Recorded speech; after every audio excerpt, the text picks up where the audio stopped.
Saya ingin menyampaikan seperti yang disampaikan bahwa yel-yel belajar tanpa henti, mengajar dengan hati, semangat tiap hari, itu bukan omong kosong. Itu adalah bagian dari cita-cita saya, di mana saya menginginkan atau berusaha untuk senantiasa belajar tanpa henti. Dengan alasan apa? Seperti yang Ustadz dan Ustazah ketahui, bahwasanya menuntut ilmu itu adalah kewajiban setiap muslim. Saya banyak bertanya kepada Ustadz berkaitan dengan ini semua, bahwa menunjukkan bahwa hukum dari menuntut ilmu adalah wajib. Berarti kalau kita tidak menuntut ilmu, maka kita meninggalkan kewajiban. Mudah-mudahan ketika saya merasa ingin terus belajar, saya sejatinya sedang mengamalkan sabda Rasulullah, perintah Rasulullah berkaitan dengan ini. Dalam hal ini, saya percaya betul bahwa ustaz dan ustazah yang ada di sini berada di lingkungan ilmu yang baik. Artinya, mungkin menuntut ilmu tiada henti itu justru buat saya, karena ustaz dan ustazah setiap hari selalu bertemu dengan para asatidz, para ustaz-ustaz hebat yang memberikan nasihat-nasihat kepada kita semua. Adapun kami mungkin masih harus terus membuat rencana-rencana, membuat rancangan-rancangan agar terus belajar dan belajar. Masih terkait dengan yel-yel belajar tanpa henti, juga adalah satu pepatah yang sering disampaikan di forum-forum, di mana guru adalah orang yang harus memberikan sesuatu. Tapi kalau dia tidak punya sesuatu, maka apa jadinya?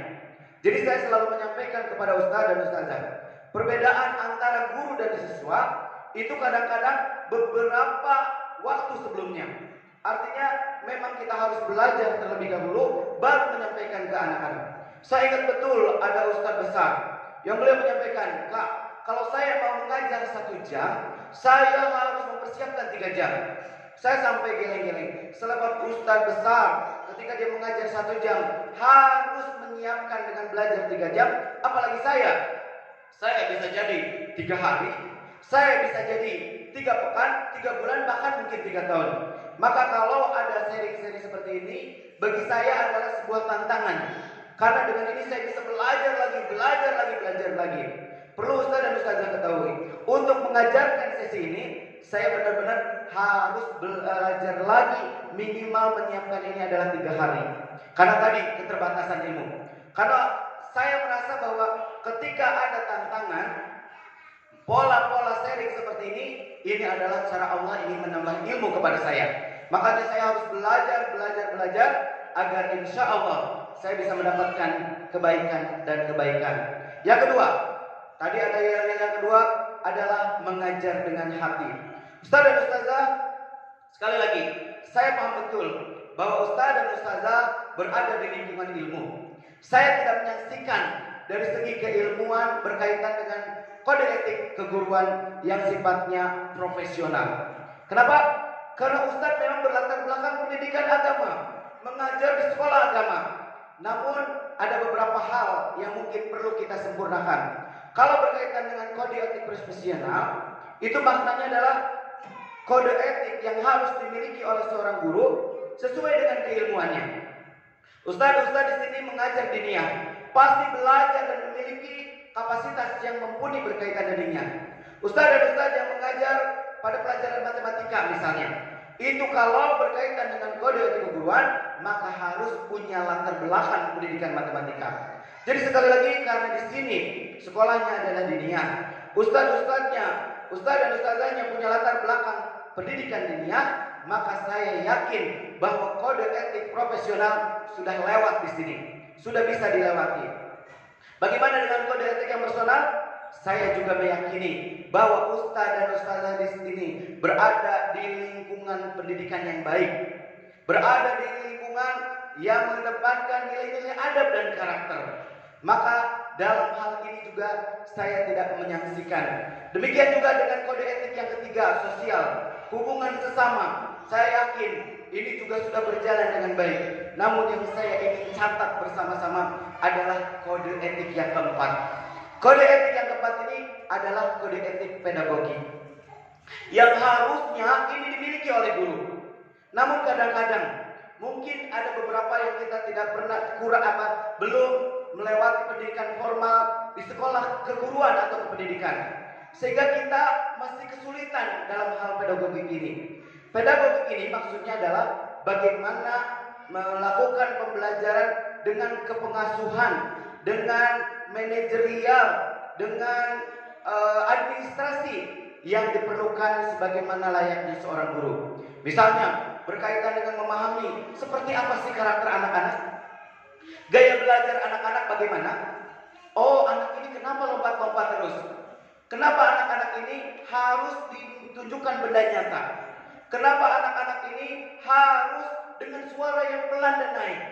Maka itu ada di kode etik pedagogi.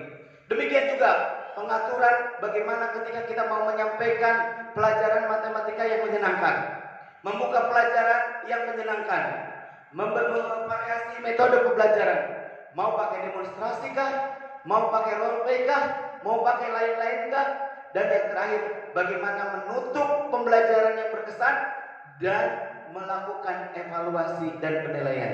Barangkali kalau boleh saya menyampaikan, mungkin saya akan lebih banyak berdiskusi berkaitan dengan pedagogik ini, karena berkaitan dengan profesional, personal, akhlak dan attitude, sosial, hubungan, itu insya Allah Ustaz dan Ustazah di sekolah-sekolah sunnah yang saya temui ini sudah hatam semuanya. Namun barangkali perlu kita buka paradigma bersama-sama berkaitan dengan kode etik pedagogik yang rasa-rasanya ini juga harus dimiliki oleh seorang guru. Kenapa? Karena justru inilah yang membedakan seorang guru dengan yang lain-lainnya. Kalau kode etik profesional, kode etik personal, kode etik sosial itu ada di semua profesi. Mau dokter, mau insinyur, mau apapun ada. Tapi kalau menjadi guru, maka ini pembedanya, yaitu kode etik pedagogi. Kita bersama-sama coba belajar ya. Belajar bagaimana menghafal, salah satunya dengan konsep visualisasi.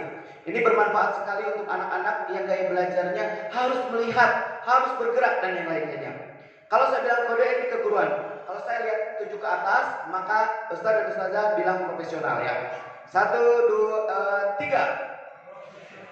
1, 2, 3. Kalau saya tunjuk ke kanan, itu personal. 1, 2, 3. 1, 2, 3. 1, 2, 3. Ya, kalau saya tunjuk ke depan, itu adalah sosial. 1, 2, 3. 1, 2, 3. 1, 2, 3. 1, 2, 3. 1, 2, 3. 1, 2, 3. Masya Allah. Dan yang keempat pedagogik. Kalau saya bilang di sini adalah pedagogik ya. 1, 2, 3. 1, 2, 3.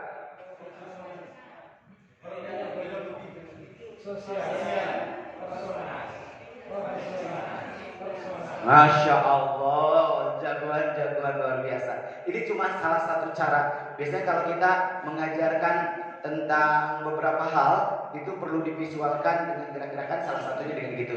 Makanya saya contohkan ini kode etik keguruan saja sebenarnya. Jadi sekali lagi, mungkin nanti seri kita lebih ke pedagogiknya, karena profesional, personal dan sosial, insya Allah Ustaz dan Ustazah sudah hatam. Yang berikutnya, yang ketiga adalah semangat tiap hari. Kenapa saya sampaikan ini? Karena sekali lagi, guru adalah sosok yang digugu dan ditiru. Saya selalu menyampaikan ke teman-teman bahwa bedanya guru dengan yang lain adalah salah satunya di jam kerja. Kalau Ustaz dan Ustazah bekerja sebagai PNS, misalnya di Departemen Sosial sebut saja, itu jam kerjanya ada jelas. Misalnya jam 8 sampai jam 5. Dia jam 6, jam 7 tidak mengikuti aturan itu, maka dianggap betul. Apa contohnya? Contohnya seperti ini. Seorang yang bekerja sebagai PNS, ASN di Departemen Sosial, jam 9 malam keluar rumah pakai celana pendek, orang-orang tidak akan berteriak. Kenapa? Mereka akan bilang, ini jam pribadi saya, ini bukan jam kerja saya.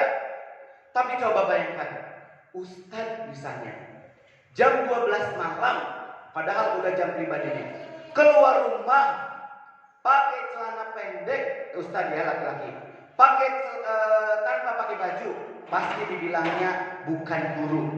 Kenapa? Karena tidak bisa digugu dan ditiru saat itu. Jadi sekali lagi kalau saya boleh sebutkan, guru itu jam kerjanya 24 jam sehari, sepekan 7 hari, bahkan sebulan lebih dari 30 hari barangkali, setahun lebih dari 12 bulan.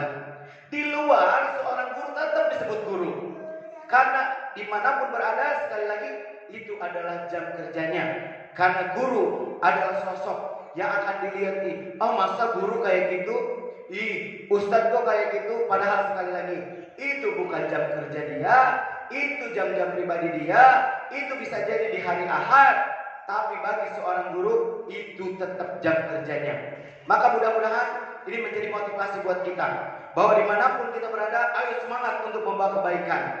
Walaupun lagi pulang kampung, misalnya rumah kita di Sumatera, tapi ingat kita guru. Ketika kita di kereta, kita juga guru. Ketika kita di pesawat, kita juga guru.